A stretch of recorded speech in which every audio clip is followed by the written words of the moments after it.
ഒരു സിനിമാ നടി അവൾ ഭയങ്കര ആക്റ്റീവാണ്, അവൾക്കിട്ടൊരു പണി കൊടുക്കണം എന്ന് ചിന്തിക്കുക. കുറേ സിനിമാ നടന്മാർക്ക് ഒരുപാട് നെഗറ്റീവ് ഇഷ്യൂ ഉണ്ട്, കുറേ കൂടോത്രം നെഗറ്റീവ് ബാധകളും ബാധാദോഷമൊക്കെ വരുന്ന ഒരുപാട് സിനിമാ നടന്മാരെ എനിക്കറിയാം. എൻ്റെ അടുത്ത് ഒരുപാട് കൺസൾട്ടേഷൻ എടുക്കുന്ന മലയാള സിനിമാ നടന്മാരുടെ കാര്യം പറയുന്നത്. ഇതെല്ലാം ശത്രുപക്ഷത്ത് നിന്നും തടയാനും തകർക്കാനുമായിട്ട് ശ്രമിക്കുന്ന കാര്യങ്ങൾ. അവർക്ക് എന്താ കൊടുക്കുന്നത്? ഇപ്പോൾ ഒരു സിനിമാ നടനെ നശിപ്പിക്കണം, അവരെങ്ങനെ നമുക്ക് നശിപ്പിക്കാൻ പറ്റുക?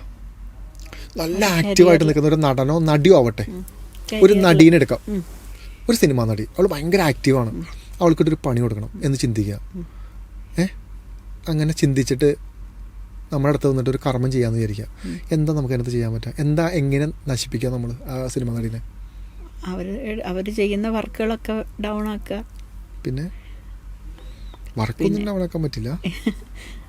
ആ വ്യക്തിയിലാണ് നമ്മൾ ചെയ്യുന്നത്, ആ സിനിമാ നടിയാണ് നമ്മൾ തകർക്കുന്നത്. അങ്ങനെയാണെങ്കിൽ അവരുടെ പെർഫോമൻസ്, അതായത് അവർ ചെയ്യുന്ന കാര്യങ്ങൾ നന്നായിട്ട് ചെയ്തുകൊണ്ടിരുന്നത് ചെയ്യാൻ പറ്റാത്ത രീതിയാവും. വളരെ സിമ്പിളാണ്.